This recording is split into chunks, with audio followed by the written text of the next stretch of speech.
Nessa segunda aula sobre evolução do direito, queria começar caracterizando o perfil do direito social ou do direito do Estado social, em contraposição ao perfil do direito liberal, que a gente viu na aula anterior, e também contrastar o direito social com o direito neoliberal de fins do século XX, começo do século XXI, e com algumas características do que a gente poderia chamar do direito digital, que tem emergido aí nas últimas décadas, com as questões mais contemporâneas da nossa sociedade digital. Primeiro ponto importante para caracterizar o direito social, como esse direito que caracteriza o Estado social entre a Primeira e a Segunda Guerra Mundial, e logo depois da Segunda Guerra Mundial, nas décadas de 50, 60, até a década de 70 do século XX, a primeira característica importante do direito social é que ele afirma um movimento de publicização do direito. Quer dizer, se o direito liberal era baseado numa prevalência do direito privado e do direito penal sobre o direito administrativo e constitucional, que eram vistos como ramos menores do direito, durante o século XX vai haver um movimento de publicização do direito, ou seja, de afirmação, de construção do direito administrativo e do direito constitucional. Do direito administrativo para organizar as empresas estatais, que vão crescer, as agências reguladoras, os serviços públicos, a prestação de políticas públicas em geral. Então, vai haver uma grande burocratização do Estado, uma expansão da burocracia pública, com especialização nos diversos ministérios, secretarias, agências, autarquias, órgãos. E vai haver até um problema importante para a administração pública, que é a divisão entre no modelo de comando e controle, entre uma burocracia que faz o planejamento das políticas dentro do Estado e os chamados funcionários de rua, que atuam diretamente na implementação das políticas junto às empresas, junto aos cidadãos privados, junto à sociedade em geral. Então, esse modelo de comando e controle que caracterizava a burocracia pública do Estado social vai gerar, muitas vezes, problemas de implementação. Você não sabe se a política que foi planejada em Brasília vai chegar a ser realmente executada nas diversas regiões, para as diversas pessoas que ela deveria atingir. Bom, e ao lado do direito administrativo vai crescer muito o controle de constitucionalidade. Eu havia dito na aula anterior que o direito liberal do século XIX não previa a função de controle judicial de constitucionalidade. Essa função foi criada pela própria Suprema Corte Americana, em meados do século XIX, mas só mais para o final do século XIX é que a própria Suprema Corte Americana passou a realmente exercitar essa função de maneira rotineira, deixando de aplicar uma norma, num caso concreto, por considerá-la inconstitucional. Isso vai crescer muito ao redor do mundo no século XX, o controle incidental de constitucionalidade, feito ao longo de todo o judiciário, por qualquer juiz, que pode deixar de aplicar uma norma ao caso concreto por considerá-la inconstitucional, mas também, especialmente após a Segunda Guerra Mundial, vai se expandir o controle abstrato de constitucionalidade,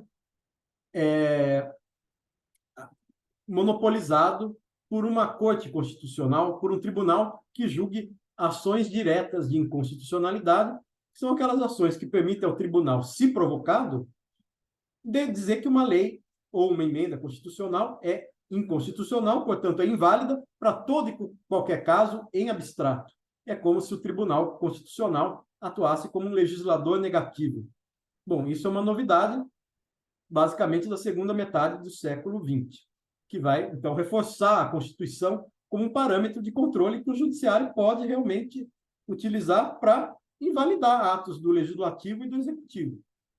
Então, esse movimento de publicização do direito provoca um crescimento do poder executivo, de um lado, por meio da administração pública, e um crescimento do poder judiciário, do poder de definir, em última instância, a constitucionalidade das normas, o que limita o poder legislativo, que havia sido o grande protagonista da época do século XIX, do direito liberal, que o poder legislativo era visto como o grande poder representativo que controlaria o poder unipessoal do rei ou do presidente, né, no executivo.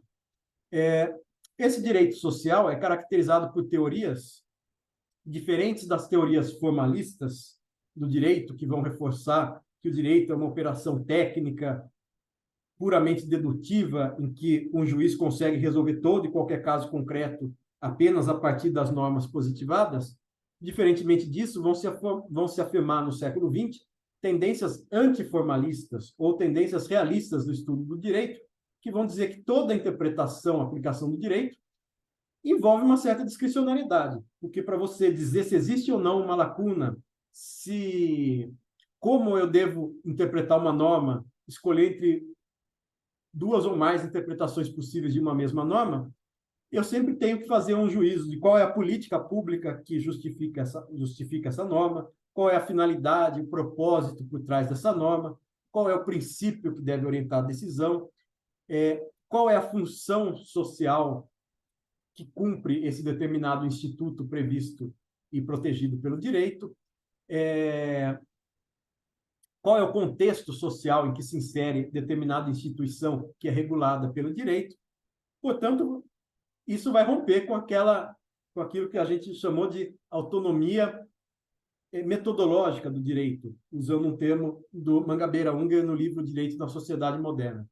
O realismo jurídico vai romper com a autonomia metodológica do direito, porque ele vai dizer que, em primeiro lugar, sempre são exigidos esses juízos de valor, de interesse, de finalidade ou de função para você aplicar o direito. Então, o direito não contém todos os elementos necessários para tomada de decisão. Existe um grau de irracionalidade material na tomada de decisão jurídica, para usar os termos do Max Weber. Ou seja, o direito não se resume a critérios formais internos, importa também parâmetros econômicos, políticos, morais, e esses parâmetros materiais são aplicados de maneira pontual, caso a caso, discricionariamente pelo administrador público ou pelo juiz. Portanto, com uma certa imprevisibilidade, uma certa irracionalidade. E os realistas diziam que é isso que ocorre realmente, e já que é isso que ocorre realmente, é melhor não fingir, como os formalistas faziam, de dizer que o direito é um sistema completo que predetermina toda decisão num caso concreto. Não. Os realistas diziam, é melhor a gente reconhecer que o direito é indeterminado, aí surge o tema da indeterminação linguística até do direito, e, portanto, existem espaços de discricionariedade ao se aplicar uma norma geral e abstrata para um caso, gerando a norma individual e concreta. Já que existe essa discricionariedade, é melhor reconhecê-la e é melhor que o judiciário tenha uma posição de contenção, de autocontenção, de deferência às decisões legislativas e executivas. Então, essa é uma primeira visão do realismo jurídico. Só que, com o passar do tempo, essa discussão sobre a discricionariedade da decisão judicial e sobre a indeterminação do direito levou também a fortalecer, em alguns momentos, o ativismo judicial. Já que o direito comporta diferentes soluções possíveis na hora de ser interpretado, na hora de ser aplicado, os juízes podem manipular essas decisões buscando o resultado melhor para a sociedade, segundo a sua visão pessoal. Claro que depois vão surgir teorias, como as teorias de princípios, que justamente vão tentar dar critérios mais sistemáticos para esses próprios juízos materiais, ou seja, vão tentar conferir alguma racionalidade substantiva, racionalidade material a esses juízos de valor, de finalidade, que são necessários para aplicar as normas jurídicas. Portanto, o direito não se contém numa racionalidade formal das regras, mas depende também de uma remissão a princípios e a políticas. Essa remissão pode ser mais irracional e discricionária, ou pode ser baseada em alguma tentativa de sistematização de quais são os valores predominantes numa comunidade política, privilegiados por uma ordem jurídica, ou quais são ou quais são critérios para resolver conflitos entre princípios colidentes. Tudo isso tentativa de dar uma racionalidade a esses juízos materiais, substantivos, que envolvem alguma avaliação moral, política, econômica, que extrapola o âmbito daquilo que já está pré-definido pelas regras jurídicas. Portanto, existe o que o próprio Max Weber já chamava de um movimento de materialização do direito. O próprio direito também passa a incorporar conceitos muito abertos, indeterminados, como boa-fé, ordem pública, bons costumes, função social, dignidade humana, liberdade. E aí existe uma dificuldade. Como eu vou tratar as pessoas de maneira isonômica, se eu tenho essa abertura para esses conceitos indeterminados, que exigem do juiz ou do administrador público um juízo de justiça material, e não apenas de justiça formal. Ele deve compensar as desigualdades, tratar os desiguais de maneira desigual, buscando uma igualação material. Bom, mas isso cria uma dificuldade de você manter a isonomia do direito. Se você tem regras claras para aplicar, tudo bem, você vai aplicar as regras e tratar todos os cidadãos de maneira igual. Agora, se você tem que fazer um juízo de valor caso a caso, é difícil manter esse tratamento igualitário e não criar privilégios para determinadas minorias, determinados grupos, determinados lobbies que vão pressionar o legislativo, o executivo, a administração pública, o judiciário, por um tratamento desigual apenas para o seu grupo, né? Como não transformar esse tratamento desigual num privilégio? Isso cria um risco de oportunismo, de discricionariedade ampliada no Estado social, nesse direito social materializado, com um grau de irracionalidade material. Esse é um direito que também se vale, além das sanções punitivas, das ameaças de punições, de uma função repressiva do direito, existe o que o Norberto Bobbio chamou de uma função promocional do direito, concretizada, por exemplo, por meio de sanções positivas, premiais. Além de ameaçar que eu vou punir o cidadão se ele praticar determinada conduta, com uma multa, com uma indenização, com uma prisão, eu posso prometer certa vantagem, certo prêmio, certa isenção fiscal, tributária, para incentivar determinadas condutas. Isso também é típico desse direito social. E se antes os conflitos no Estado liberal eram vistos como conflitos individuais, entre pessoas físicas ou jurídicas, no Estado social passa a existir espaço também para ações coletivas e para direitos coletivos, aquilo que nós chamamos no Brasil de direitos transindividuais, que envolvem 3 categorias principais. Direitos difusos são aqueles direitos que são titularizados por um conjunto indeterminado de pessoas, que estão ligadas por uma situação de fato. Por exemplo, vítimas de um dano ambiental. Você mora numa localidade ou você passou por uma determinada região e sofreu o efeito de uma poluição ambiental. É difícil delimitar quem é vítima desse dano e, portanto, quem pode ter direito a um ressarcimento. Então, esses são chamados direitos difusos, como são tipicamente os direitos ambientais, o direito ao meio ambiente sadio. A gente também tem os direitos coletivos no sentido mais estrito, que são aqueles direitos de uma coletividade unida por uma relação jurídica de base. Os membros de uma profissão, os membros de um sindicato, têm direitos coletivos, podem, inclusive, fazer negociação coletiva desses direitos diante dos sindicatos patronais, diante da sua empresa, e os direitos, então, vão valer para todos os empregados, todos os membros daquele sindicato ou daquela profissão. E a gente tem os direitos individuais homogêneos, que são típicos do direito do consumidor. Cada um compra um determinado produto, assina um formulário, que é chamado um contrato de adesão, né? Um contrato padrão para comprar um determinado produto, mas vamos supor que esse produto apresente o mesmo defeito para todo mundo. As pessoas não têm uma relação jurídica entre si. Cada uma delas tem uma relação individual com o fornecedor do produto. Só que, por um motivo de economia processual, as pessoas podem entrar com uma ação coletiva para defender esses direitos, chamados direitos individuais homogêneos. Então, também o direito do trabalho, o direito do consumidor, o direito ambiental vão surgir tipicamente no Estado social e vão permitir essa defesa conjunta dos direitos, ou vão ser mesmo direitos coletivos. E, além dos conflitos coletivos, vão ser incentivados meios não jurisdicionais de solução dos conflitos. Então, a mediação, a conciliação, a arbitragem, você ter alguém que não é um juiz, ou dando a decisão para o caso, ou facilitando a negociação entre as partes para chegar a uma solução de uma controvérsia. De um lado, se cresce muito o direito estatal, passa a cobrir novas áreas, o direito passa a regulamentar muito mais a economia, a educação, a saúde, o meio ambiente. Por outro lado, existe uma abertura no Estado social do direito estatal a outras ordens jurídicas. Uma certa visão corporativista, eu tenho que reconhecer as normas que são criadas por associações de moradores, por sindicatos. Então, isso também coloca em xeque a ideia de unidade do ordenamento jurídico. O Estado passa a se abrir a outras ordens jurídicas também. E, finalmente, existe um risco de instrumentalismo jurídico, quer dizer, de tentar desrespeitar certos postulados de coerência, direito, isonomia, e usar o direito como uma ferramenta para transformações sociais, seja em regimes autoritários, seja ainda em situações democráticas. Então, é nesse contexto que a gente vê surgirem os movimentos de direito e modernização ou direito e desenvolvimento.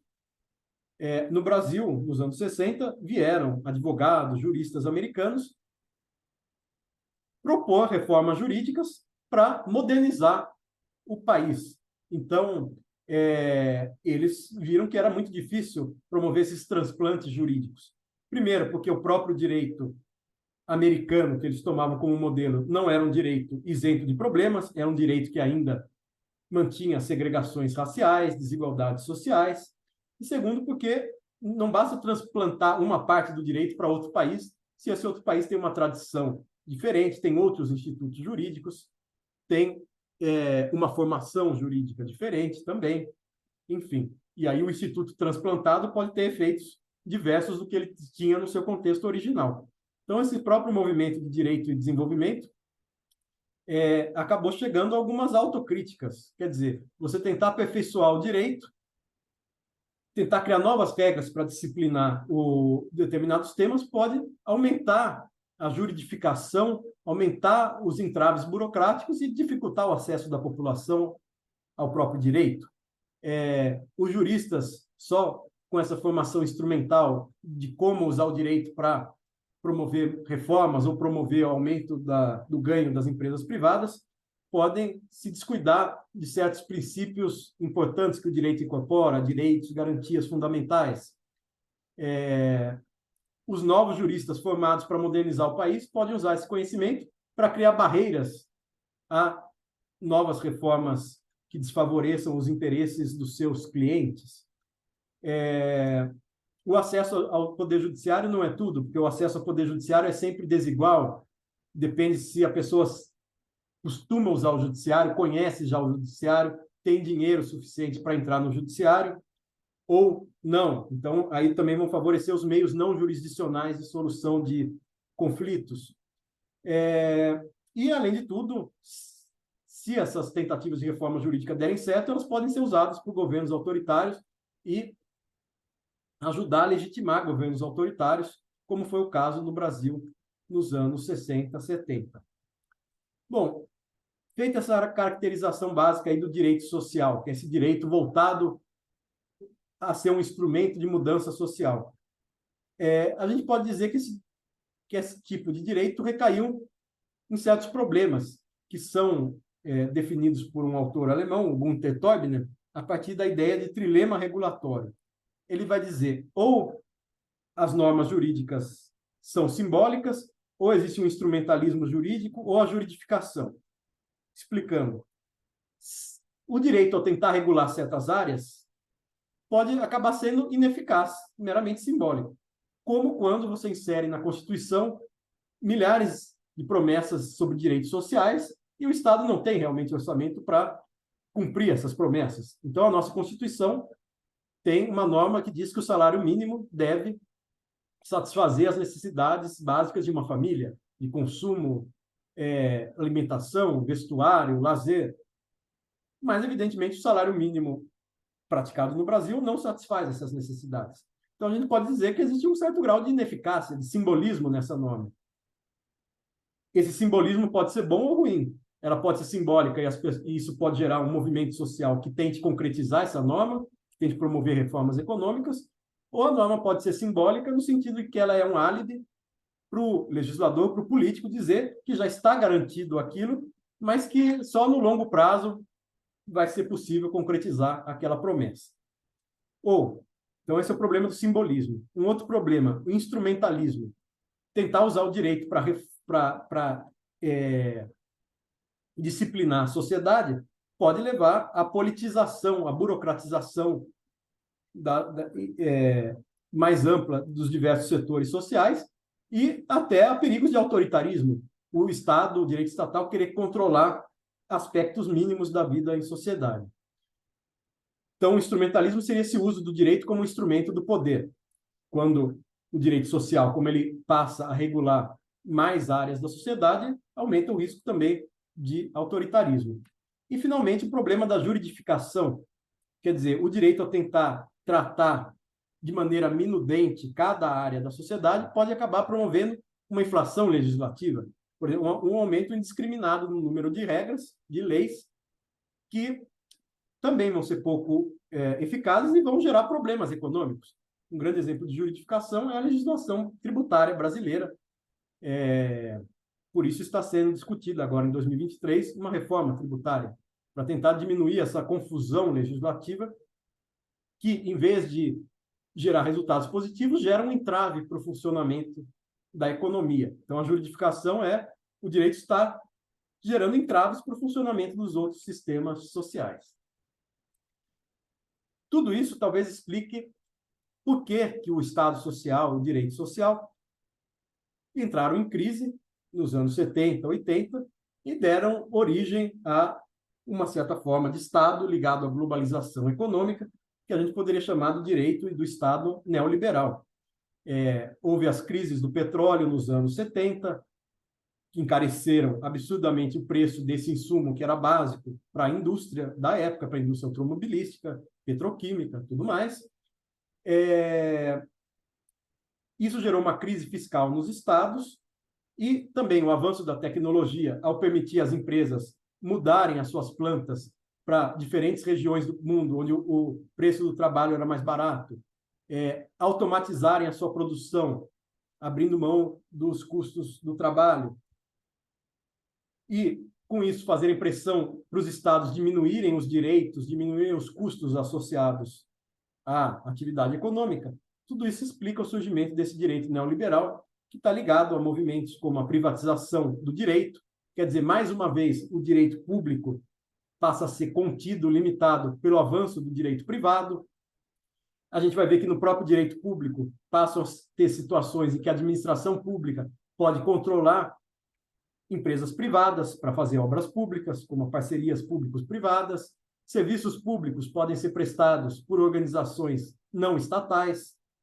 As empresas estatais podem ser privatizadas, e aí se criam agências reguladoras para tratar daqueles setores privatizados. Mas é difícil, porque os setores privatizados, às vezes, são monopólios ou oligopólios, e as agências reguladoras sofrem captura pelos entes que elas deveriam regular, ou seja, uma certa corrupção que dificulta a atividade reguladora do Estado para manter a concorrência privada.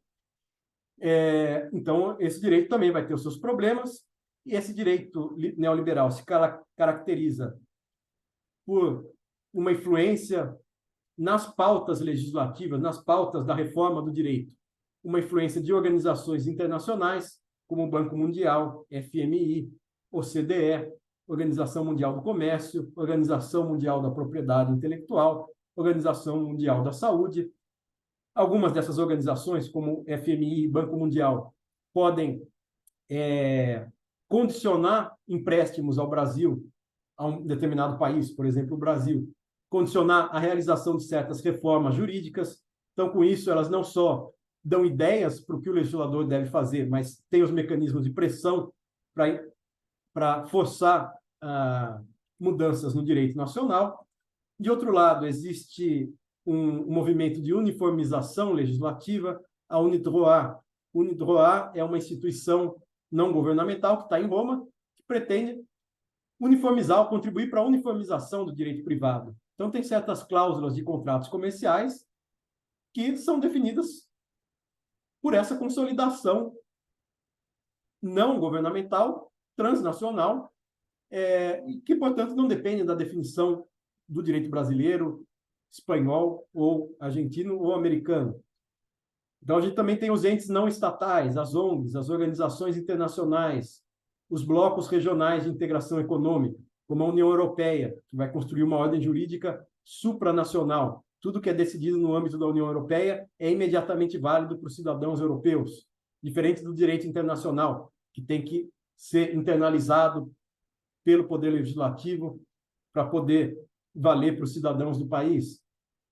Então, a gente passa a ter uma combinação de várias ordens jurídicas, um movimento de desconstitucionalização de direitos, diminuir as constituições, deslegalização, tirar certo status constitucional ou legal de certos direitos, desregulação de certos setores e relações.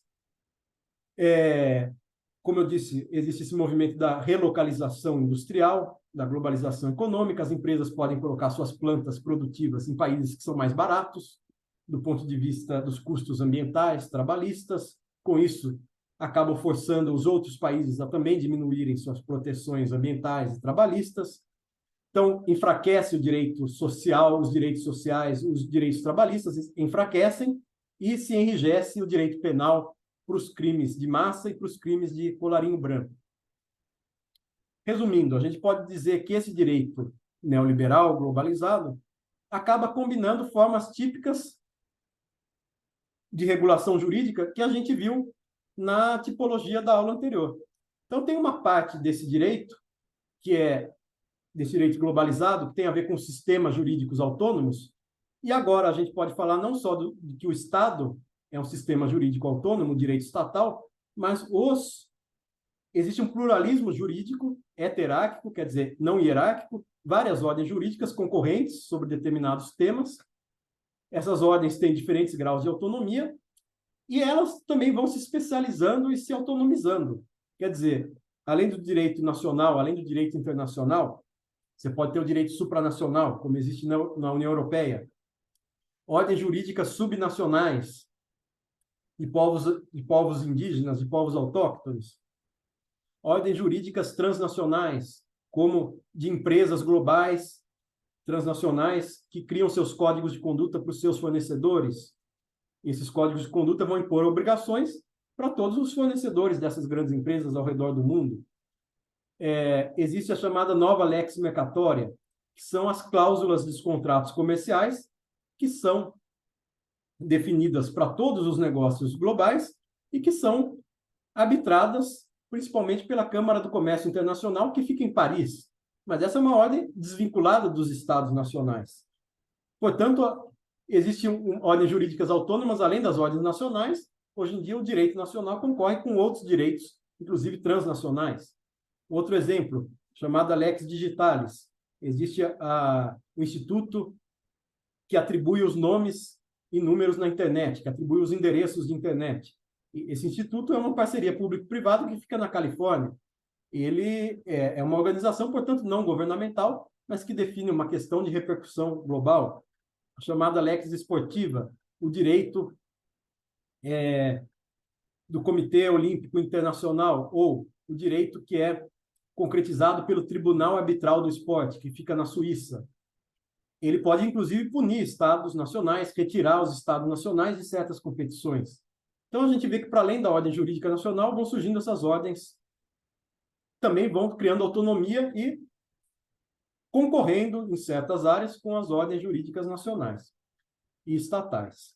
De outro lado, a gente tem manifestações contemporâneas que parecem similares à daquele direito autocrático que a gente viu na aula passada. Então, muitas das normas jurídicas são criadas por agências, por órgãos técnicos da burocracia estatal, no exercício do seu poder regulamentar.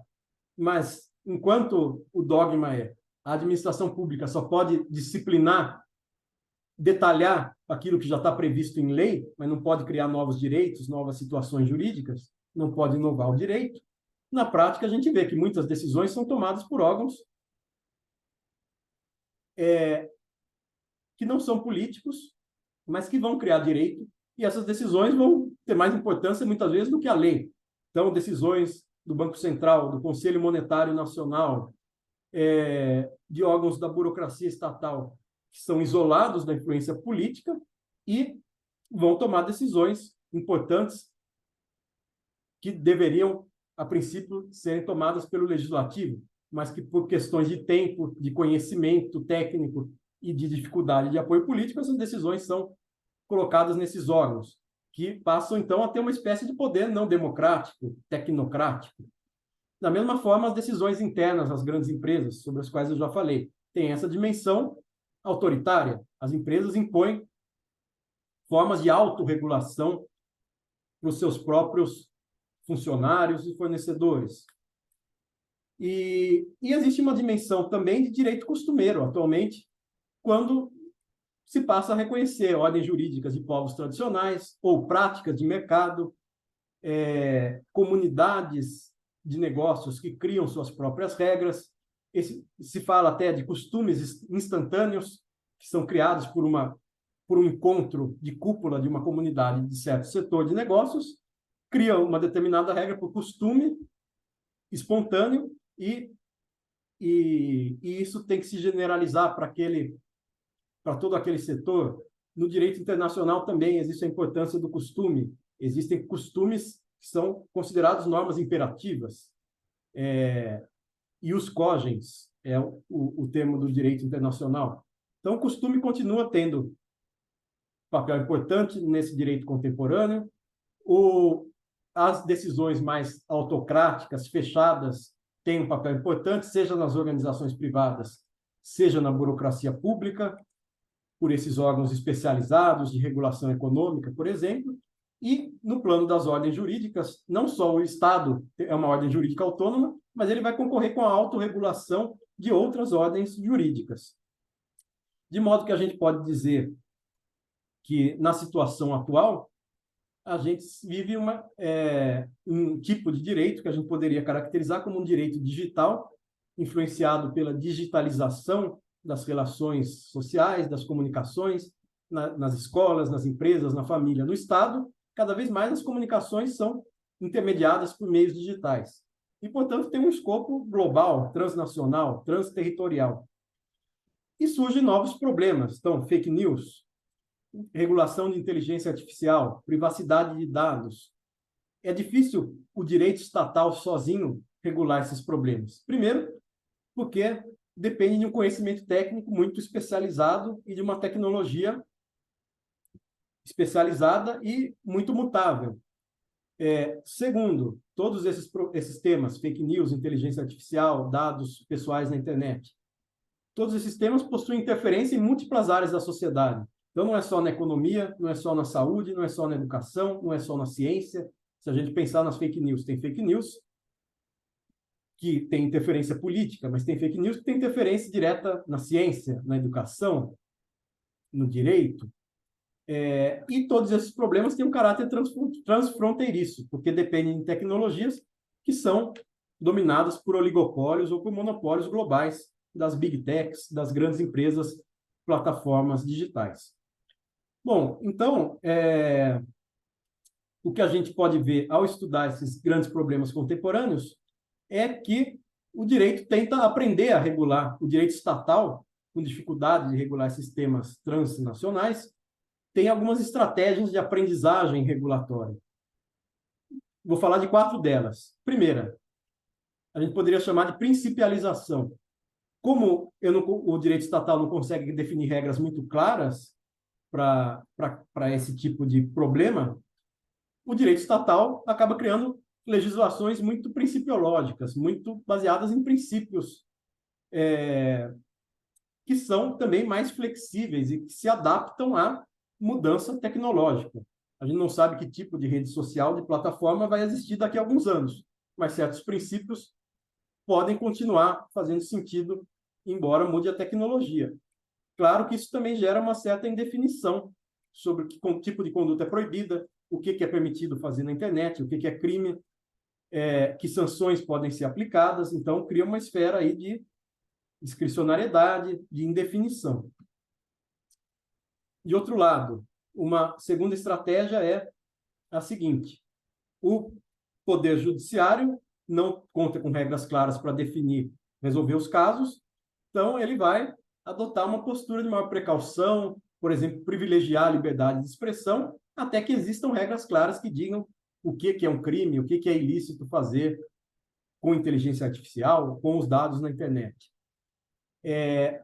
Então, o Judiciário tende a ter uma postura mais deferente ao Legislativo, mas o Legislativo também tem dificuldade de regular o tema, e aí ele tende a consultar os experts, as próprias empresas de tecnologia, os grupos de interesse, o que vai ajudar, ao longo do tempo, a criar normas mais específicas, mas também pode dar espaço para os lobbies das grandes empresas interferirem na definição das leis e da jurisprudência sobre os temas que lhes interessam. Quer dizer, onde o direito estatal deveria restringir os interesses dessas plataformas digitais, elas estão influenciando a definição das próprias normas que serão aplicadas contra si mesmas.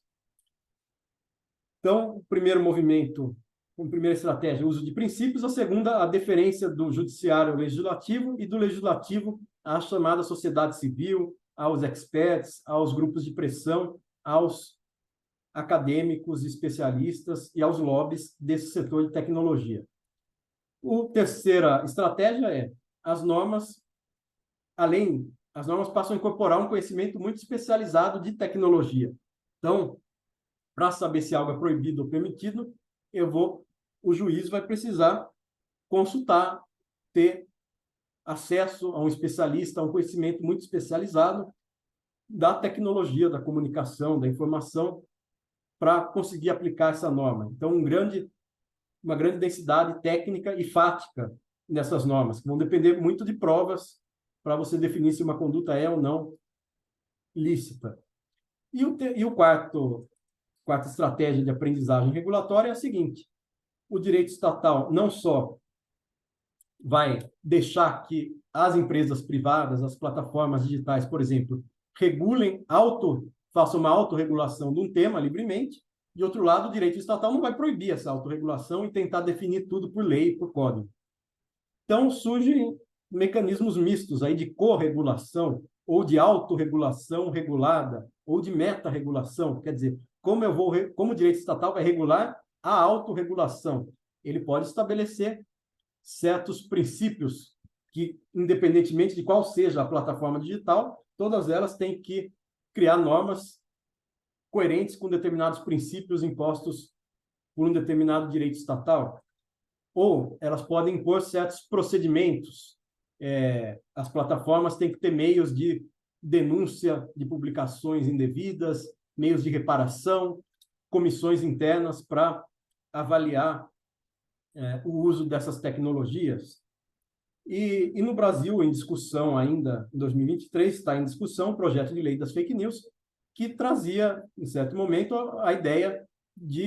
essa ideia da autorregulação regulada. Quer dizer, as plataformas digitais desenvolvem para o mundo inteiro as suas regras, mas o direito brasileiro pode criar um certo órgão misto, composto por representantes do Estado e das plataformas, que vai estabelecer um piso mínimo de obrigações, de normas substantivas e procedimentais que todas as plataformas vão ter que cumprir no Brasil, independentemente de quem é a empresa dona dessas plataformas, né? O direito estatal pode impor um mínimo obrigatório para essas autorregulações privadas. Então, a gente vê, enfim, como esse direito digital também parte de uma situação de pluralismo jurídico. Vai reconhecer que o Estado não tem mais um monopólio da definição do que é direito, que são criadas normas para além daquela esfera, que é a esfera de autonomia privada reconhecida pelo Estado.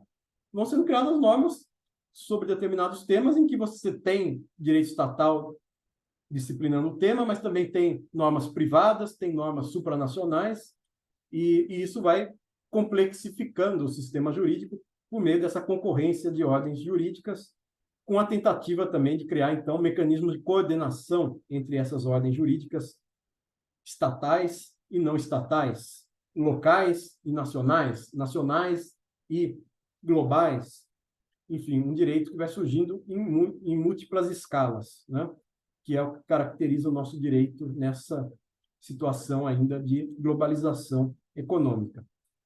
Então, é isso. Com isso, encerro essa apresentação da tipologia de 6 fases típicas do direito: direito costumeiro, característico das pequenas comunidades; direito autocrático dos grandes impérios e dos estados absolutistas; o direito liberal dos países com governo representativo liberal do século XIX, tipicamente; o direito social, característico do século XX até os anos 70; o direito neoliberal, característico dessa fase de globalização econômica a partir dos anos de 1980, 90, e esse direito digital, que ainda está inserido nesse conceito de globalização no comecinho do século XXI, mas já apresenta novos problemas também, que não permitem só a deslegalização, a desregulação, a autorregulamentação.